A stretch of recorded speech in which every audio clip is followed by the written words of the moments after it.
1, 2, 3. Yeah.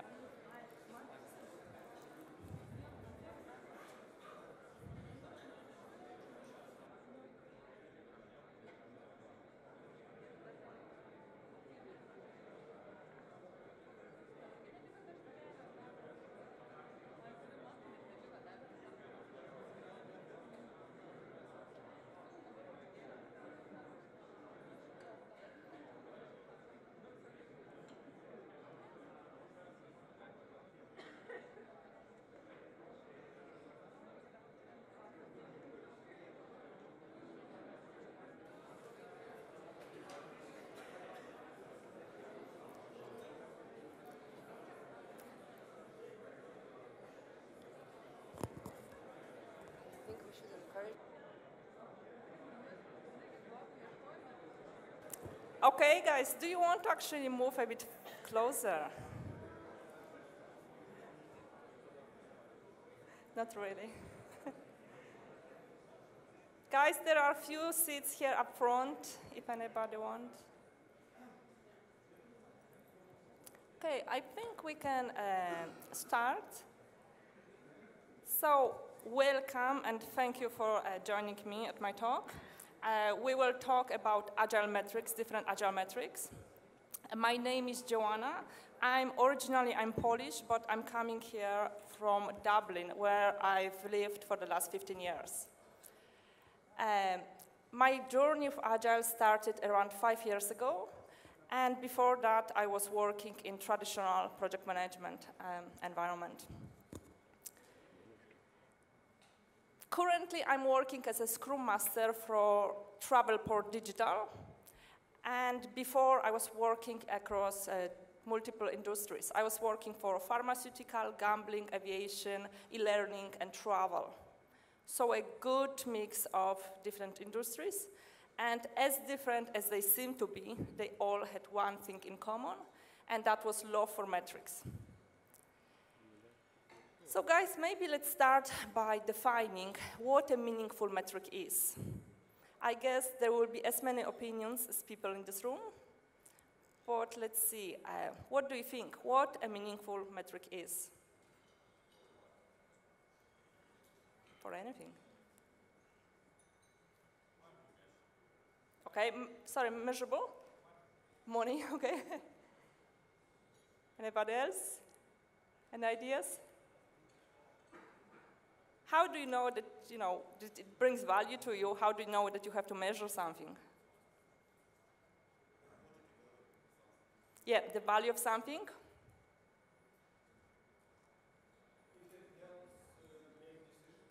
Yeah, if it helps making decisions. Anything else? Sorry? Yes, it helps to identify the problems. Anything else, guys? Okay, so let me share with you what I found. Tobias Meyer, in his book, The People's Scrum, make the following statement. The metric should be used to measure the truth, not to measure the success or failure. Only the measures of truth can be trusted, not to incite a quick fix behavior in people. Personally, I very much agree with the statement. And metric is only an indicator and should only be looked at as a signal highlighting an issue.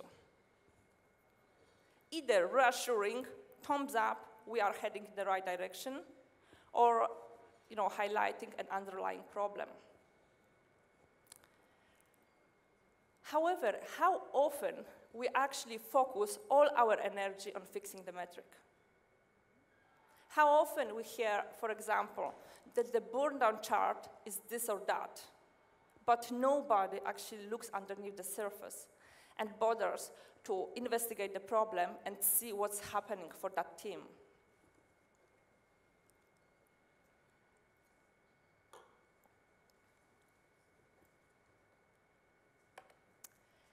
An Agile coach, Alan Nicol, once commented that teams will find ways to achieve the metric, but at the same time, they will fail to incorporate the desired or correct behavior, and they will adopt an incorrect one. Personally, I very much agree with him. And I think in the next slide, I will give you some examples of that. To me, metric should only indicate a need for conversation. It should initiate the communication and fuel a meaningful dialogue.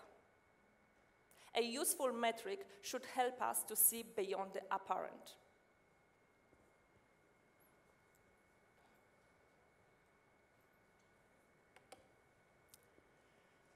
Very often, metrics get put inadvertently. For example, there is an integrated sprint review, and there is a number of teams presenting. Team A did 30 points, Team B did 60 points, and Team C did 65 points. This happens for 2 or 3 sprints.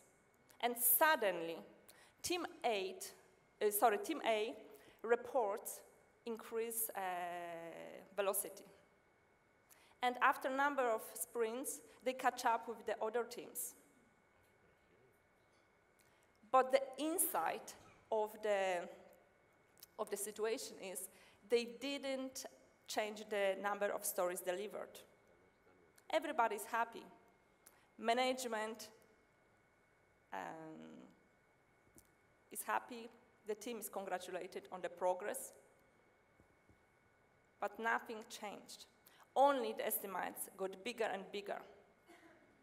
And something what used to be 3-pointer became a 5-pointer. A 5-pointer became an 8-pointer, and so on. 8-pointer became a 13-pointer.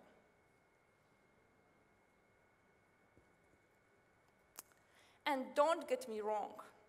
This is not done on purpose. Subconsciously, the team was adding the points. Because everybody, with no exceptions, everybody feels a strong need to look good. A similar scenario, and that's a true case. I know the team which actually changed the definition of done and coding practices to improve the burn-down chart and get the management of the bugs, just to be able to close the stories that bit earlier. And so silly as it seems, those are actually quite common practices. People are very smart, and they very quickly learn how to game the system.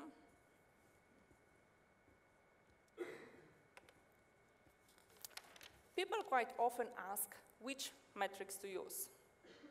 And I don't think there is a right or wrong answer. What's important is to know why, the purpose, the reason, why something brings value to us, why something matters to us, to our teams, in our circumstances. And the whole challenge is to measure what matters. And to derive the most out of the metric, I think metric should be simple measure. Defining a metric should be like telling a joke. If you have to spend too much time explaining it, it will just not work. So, to me, good metrics should be a simple measure which, first of all, it's hard to manipulate and maneuver, and second of all, it's easy to understand.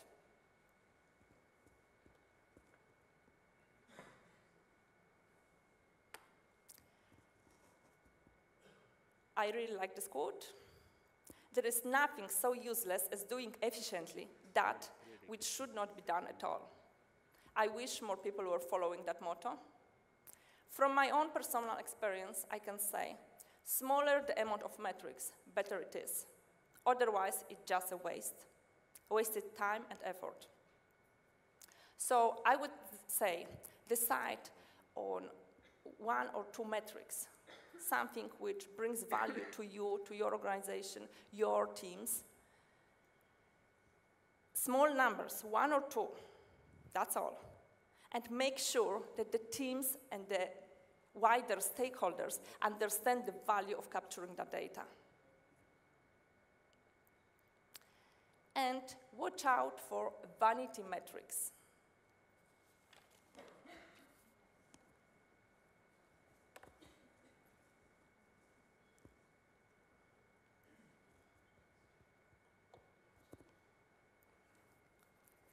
Vanity metrics, they do not bring value, but they look good.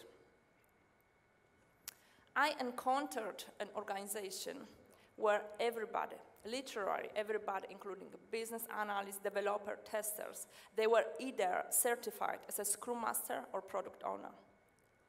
And at the same time, this organization was cultivating loads of waterfall traditional practices and culture.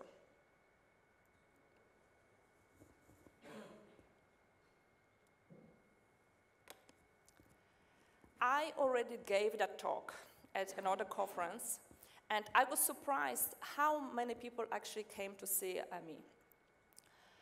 I was speaking at the same time as other very high-profile speakers, and I got twice as many audience as they did. And then a couple of months later, I attended another conference, and one of the open spaces was allocated for a discussion about Agile metrics. And again, I was surprised to see that that table gathered 3 or 4 times more people than the other tables. And even the crowd here indicates the same. It clearly shows me that people struggle to choose meaningful metrics. And they are looking for others who already done it, and they can share their experience. They can give some tips, share knowledge, and give some advice.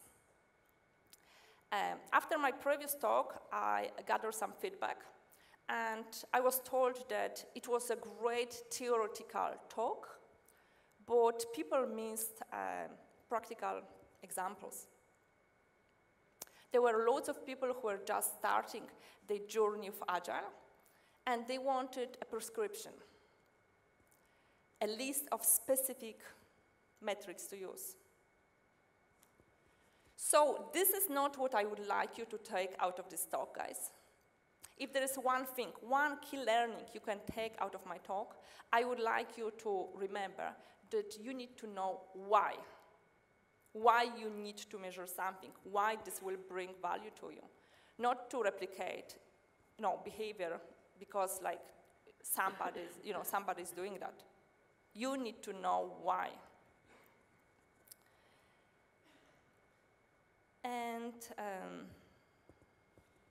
And also remember, guys, that metrics are context sensitive. So something which works in one circumstances for one team might not work for another team in similar circumstances. So today I will share with you some examples, some metrics that I use, and I will share with you the outcomes we got. But it is not to be replicated. You need to think about it. You need to analyze them and see, and try them, and see what is working for you in your organization, and then change them if it's not working.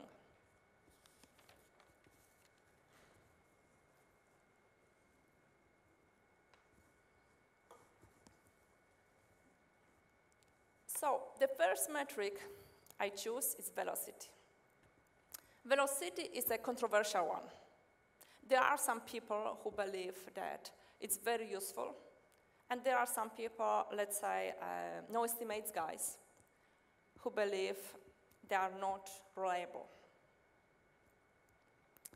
However, personally, I find it very useful for teaching the teams to split the stories into smaller chunks. You see, that's an 8-pointer. Guys, we have to split it, it's too big. And at least from my experience, the initial reaction is always, no, we're fine. But once the team starts analyzing the story, they see, okay, actually, we could do this bit as a first story, and this can follow with the next story, and so on. And with practice, they will find it easier to divide stories into smaller ones. And then, with time, they will start creating smaller stories on the first place. So this is a very useful tool for that. Also, to me, velocity is also a health check for a team.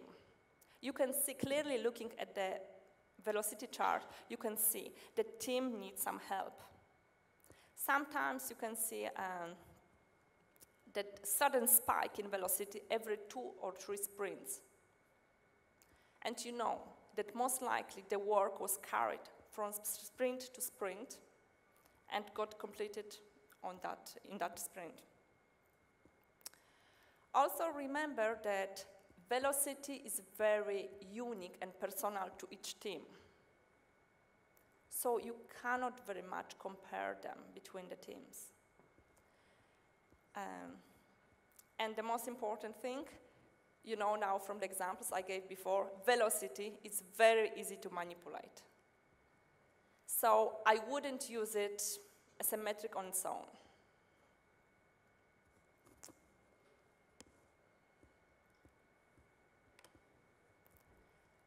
Another one I would like to share with you is the burn down. Velocity and the burn down are probably the most commonly used metrics in Scrum. By looking, actually on this graph you can see 5 different burn down charts. The black one is the ideal one, and the color ones, there are 4 different sprint, 1 team. This is actually actual graph from one of my teams a long time ago. So by looking at this graph, you can clearly see this team just screams for the help, and their working practices need to be improved. They didn't complete any of those 4 sprints, and they are burning flat for a long time.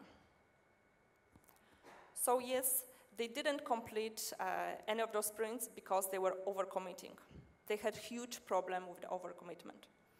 In terms of burning flat, that wasn't, actually in this case, that wasn't a problem. The guys were working on some technical tasks which weren't pointed, but that wasn't a problem because they were working on the next highest priority item from the backlog. So that's why they were burning flat. However, the famous cliff, sometimes you see this long flat line and then sharp, sudden vertical line at the end of the sprint. And that indicates that teams are working in mini waterfalls. Team members are working in silos, and the testers are not getting the stories, are waiting for the story for a long time, and all the testing happens at the end of the sprint, and that's why all the stories are getting close to the end of the sprint. I think burn down is a really, really good tool to see that the team working patterns need some investigation. It will quickly show you there is something not right.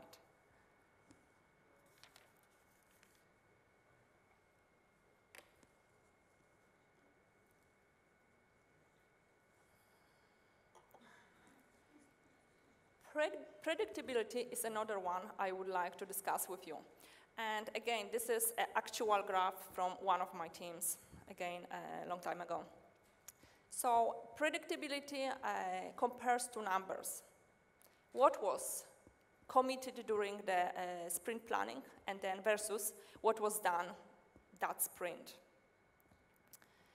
To assess predictability, you can either use story points, or you can count the number of stories, planned versus done.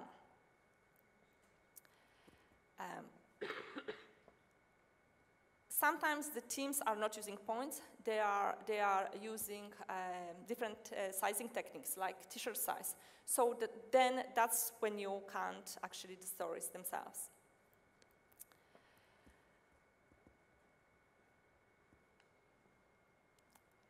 This graph is brilliant in identifying the overcommitment. So again, like with any other metrics, you see the problem, you don't know what's happening. You need actually to talk to the teams to find out what's the underlying issue. It might be, clearly overcommitment, but what's causing it? It might be that the team might have a problem with saying no. There are some cultures that are, we all, it's not ideal, but we all work in virtual teams. And there are some cultures where they just don't say no. In their culture, it's always yes. Is it doable or not? It's always yes. So sometimes people have problems saying no. Then there might be a pushy PO who is putting a huge pressure on a team. Also, there might be some other non-sprint related tasks which distract team from the sprint goal. So you need to actually talk to the team to investigate the problem. Again, to me, it's a great tool. I use it quite often to see especially in the early stages, when the teams are establishing their working practices, just to see, it's like health check for a team.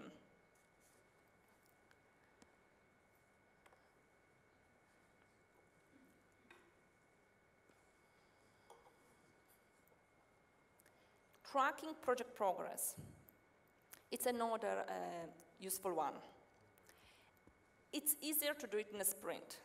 You have a time frame, and you know what was delivered within that sprint.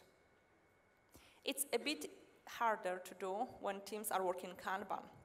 So for those of you who don't know the Kanban, it's just when the person finishes one task, they are automatically taking another task from another highest priority item from the backlog. So there is no big ceremony, there is no sprint planning. It just happens on an ongoing basis, automatically. So it's a bit harder to track progress. However, it's doable. How we did it, it was by capturing the feature completion rate. So the leadership group shared with us, shared with the teams, the vision for the products, the goals. So we knew that for the product to exist, we had to have, feature A, B, and C in place.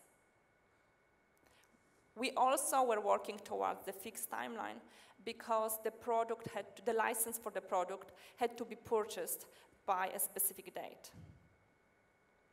And then, let's say every Monday, we were updating the graphs and publishing them. So every team member could see how they were doing towards the final goal. So team A could see that the feature A was completed 83%, and they knew how much time they had left. They were fine. Team B saw that they were 88%, the feature was completed in 88%. That was fine. And then team C could see that their feature was only completed 75%.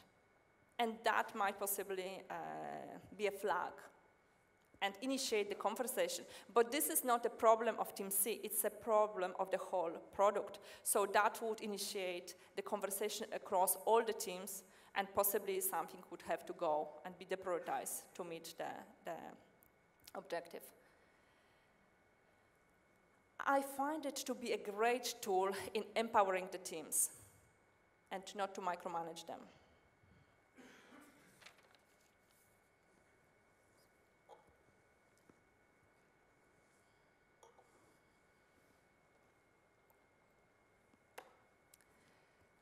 Another one which I would like to share with you is a value stream map. And it's a great tool to visualize the system of work from idea to production, the cycle times, the waiting times, bottlenecks, blocker, everything, every step on the way. On the slide here, you can see a simplified version of value stream map. And in green, you can see, yep, all is fine, we are coding, we are working. And then in red, a waiting time is marked. So it's a great tool to identify the waste. It's easy to spot any distractions and blockers. For example, multitasking. Again, This is only a tool to initiate the conversation. To know what's the problem, you need to actually talk with the team members. You have to investigate. But you will see that something's not right. A very powerful tool. However, personally, I prefer to use a more fancy tool, which is a waste snake. At the top, you can see a waste snake at the beginning of the sprint, and at the bottom, you see the waste snake at the end of the sprint. So how it works? Every time there is a delay within a sprint, you take a sticky and you write it down. An issue, wasted time, and who, people or system they were affected. And you add that sticky, one issue per sticky, and you add that sticky behind the last post-it. And that's how the snake grows. And longer the waste snake is, worse the situation is.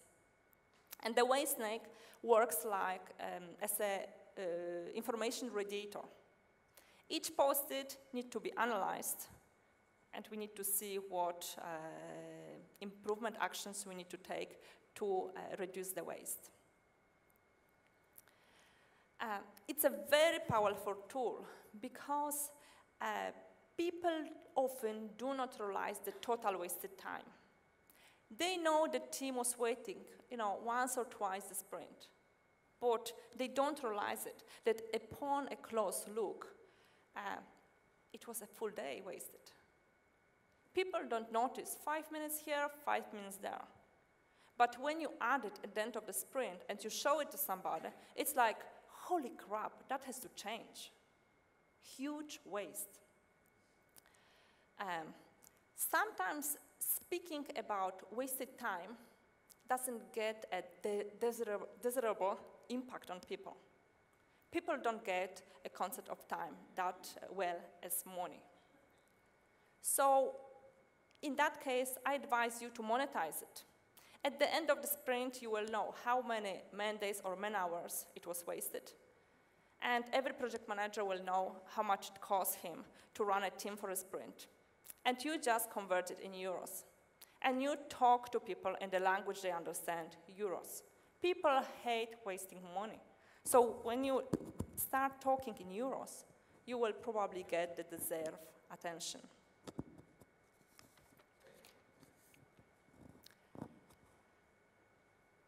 Similarly, waste snake might reveal that people, the team members, are doing some other urgent, non-sprint related work, and sprint is failing.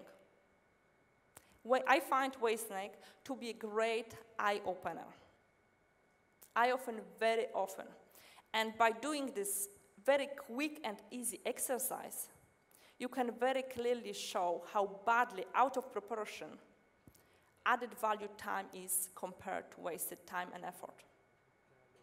A very good tool, guys.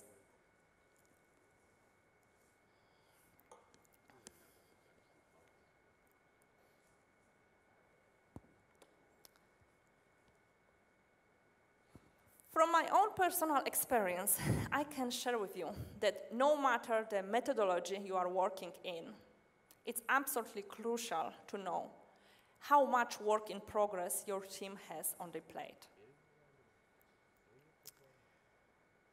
And one of the most difficult things during the transformation from waterfall to Agile is to abandon the idea of utilization of the resources. Quite common, people feel that it's important that they are busy. So, for example, a developer has some spare minutes, so he picks up the task and starts working on it. And then he encounters some problems, some blockers. So he parks it, he or she parks it, and then picks up another task and starts working on it. And sometimes, guys, the management sees it the same way. Just get people working, get people working. And sometimes, this is encouraged behavior. I was actually working for an organization that was operating like that. And instead of helping to test and complete issue from the current sprint, the developers were actually encouraged and advised to start working on something for a future sprints. So how we ended up, guys, it was, let's say we had 10 developers, and we had 40 items in progress, partially done. What a waste. So guys, who is good in maths here? I need somebody to do a simple calculation for me. Come on, let's try. Okay, guys, who can tell me what something of nothing is?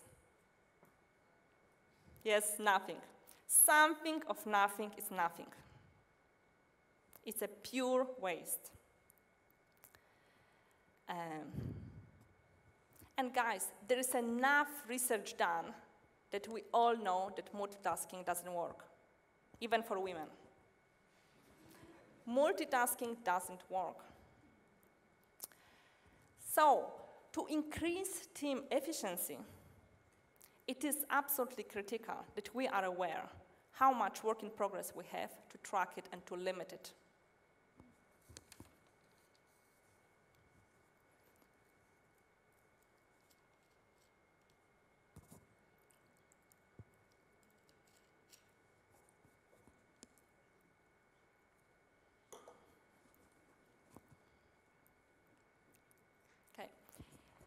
Another tool I would like to share with you, it's a burn-up. Should it happen to you that you are presented with fixed scope and fixed timeline, not very agile, but relative to many? Personally, I encountered that scenario already twice in 2 different organizations. And apparently, it's quite common. A burn-up chart can be very useful in that scenario. It gives you some idea where your team is against the final goal, and also it indicates the speed the team or the teams needs to be moving at to meet that final timeline. Here you can see the best case scenario, the most realistic one, and the worst case scenario. And if your team or the teams are moving with different speed than the forecasted one, then you know that something has to go, it needs to be deprioritized.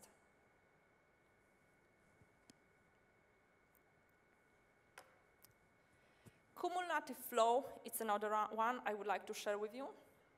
It's quite handy tool, as you can see aggregated work by type assigned to a team. A cumulative flow diagram is a great tool in identifying bottlenecks in the process by visually representing when one type of work increases faster than the other. So for example, here you can see that the team hardly completes any work, but the to-do list is growing rapidly. And like with many other graphs, it gives you only part of the picture. So you know there is a problem, but you need to actually investigate or talk to the teams to see what's happening for them. It's possible that they realize it, that the stories are too big, and they decided to slice them into smaller stories. That's why the to-do list is growing, but it's not actually the case. Or it might be the case where they struggle to complete any work, and the to-do list is piling on them.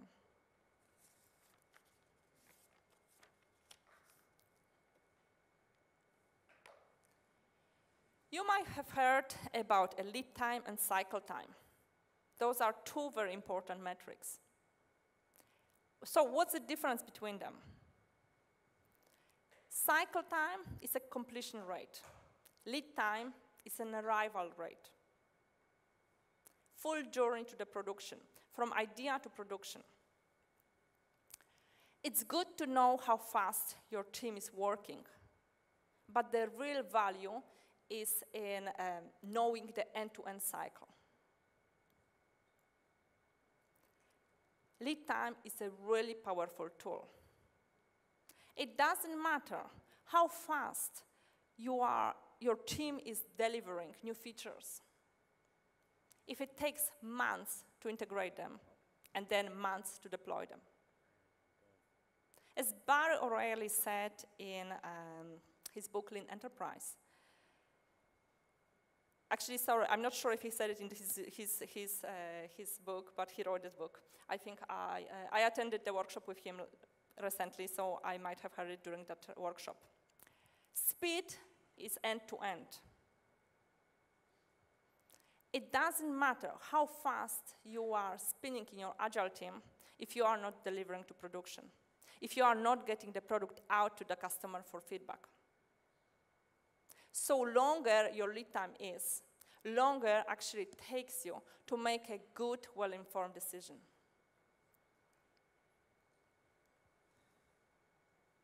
So the best metric of a product progress is a working product itself. Releasing fast, small, and often, and gathering in-time feedback is the best option.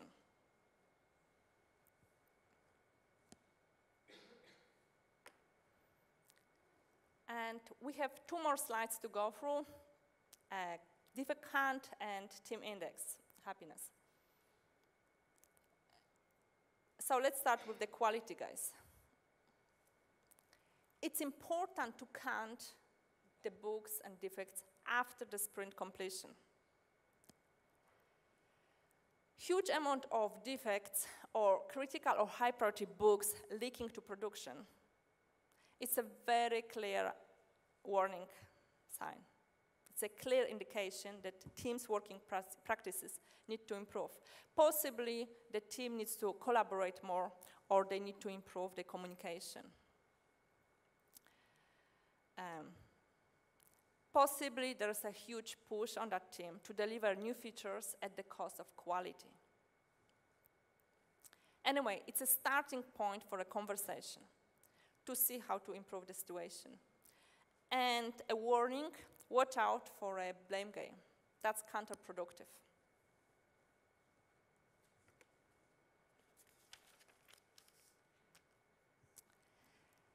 Team happiness index. It's a funny one. Personally, I'm not very fond of it. I believe that a good Scrum Master would feel the mood within the team. Also, I question what's being done if team satisfaction is low. Very often, nothing. So what's the point in capturing that data? I worked once for an organization where there were 3-4 resignations a week. And literally, people are either looking for a job or already serving their notice. And during one of the status meetings, somebody from the management reported that team satisfaction is in amber. That's it, guys. No follow-up questions, no further conversation, that's it. What a waste of time and effort to capture the data. However, if the results are analyzed and some actions are taken, this can be a pretty cool tool. I knew a Scrum Master who tracked a relationship between a team's mood and their performance. And he came up with pretty cool conclusions. He noticed that the team mood was going down when people were working overtime, and very shorter after that, their productivity was dropping. So he identified some patterns and came up with warning signs. Pretty cool stuff.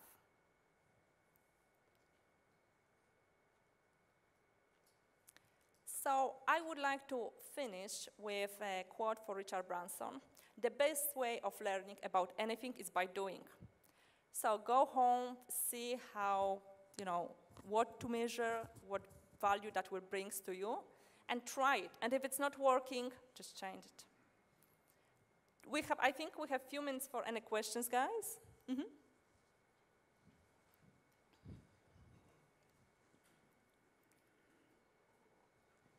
Hello. You mentioned that we should, as a Scrum team members, track as few as possible metrics, let's say 1 or 2. that couldn't be easily manipulated, as you said. So could you clarify in your context, what are these 2 or 1 metrics? What isn't easily manipulated in your context? Yeah. Thanks. From my personal experience, personal contact is sometimes different because the management there is some standard and everybody has to follow that path.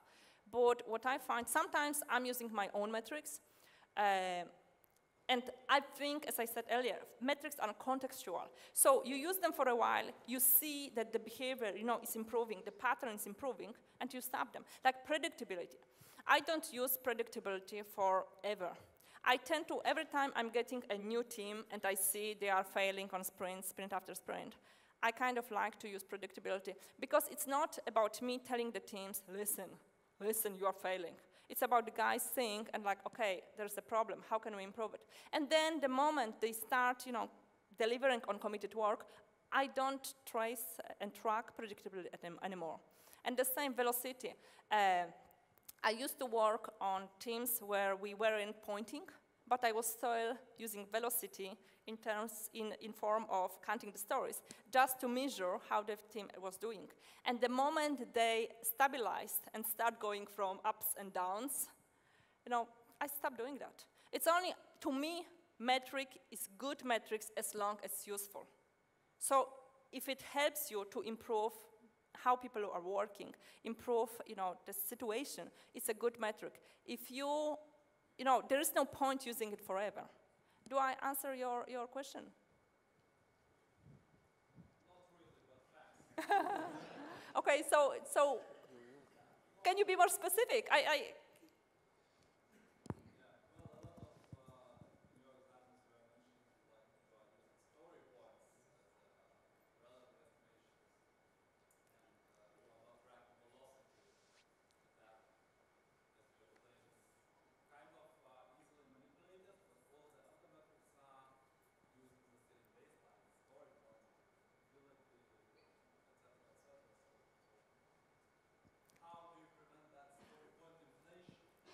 I think you need to keep a clear eye on it. So, for example, I just joined a new team. So I look historically how are they doing. And if the team is delivering an average 8 points, you kind of watch it. And if they suddenly start doing 30 or 40 points, you look why. Did they deliver more stories? If not, there's a problem there. So I think with metrics, it's important to look at the wider context. Metric only initiate some issue, but you need to investigate it to know what that issue is. Better? Okay, thumbs up. Uh-huh. Hi, thank you for this explicit walk through the various metrics. My question, actually I have 2 questions. One is, do you report any metrics to your management who actually don't know what velocity and all the stuff like this is? That's one. And the second, it works fine if you talk about one team, but if you have 40 teams, do you apply any metrics to compare teams, or not even to compare, but to visualize the performance of more than one team? Yeah. So the first question is, the answer is, sometimes I introduce some metrics. I find it, it happened that I was working for people who are less aware of Agile practice than I was. So I always make sure that they understand how it works, what's the purpose of it. And once people understand the reason, it's easier for them to understand and find it useful. So I always make sure people understand. Unfortunately, I was in the situations that we were made to capture some metrics and nobody was looking at them. That's the worst, okay? And when you go across few teams, I think, again, it's important, when you have a scale Agile, it's very difficult. You have some benchmark that you try to bring all the teams to the same level, which is very difficult because it might lead to miscommunications. I encountered a situation that the management raised alarm that the amount of books is increasing, which wasn't completely true, because different teams, one team was working in a 2-week sprint, the other team was working on 3-week sprint. So I think, again, to understand the metric, you really have to, you know, I don't want to say at the same time investigate, but metric, it gives you just a number. Number is meaningless if you don't look what behind it. We have time for one last question. Anybody?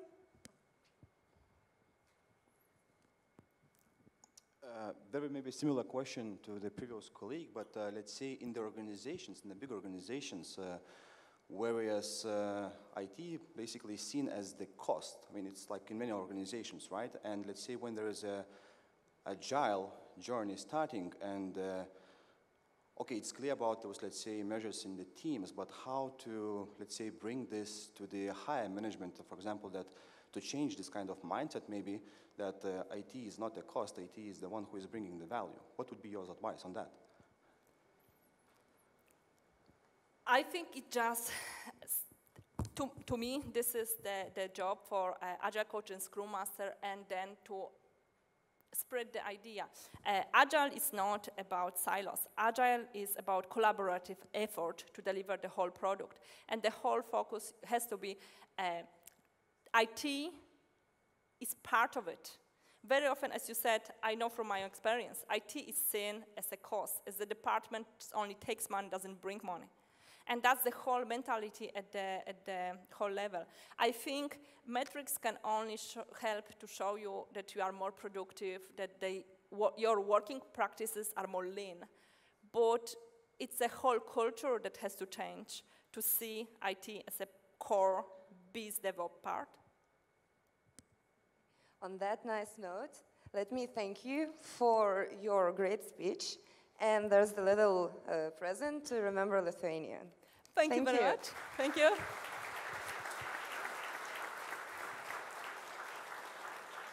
And sorry, guys, actually, I forgot to tell you one more thing, important one.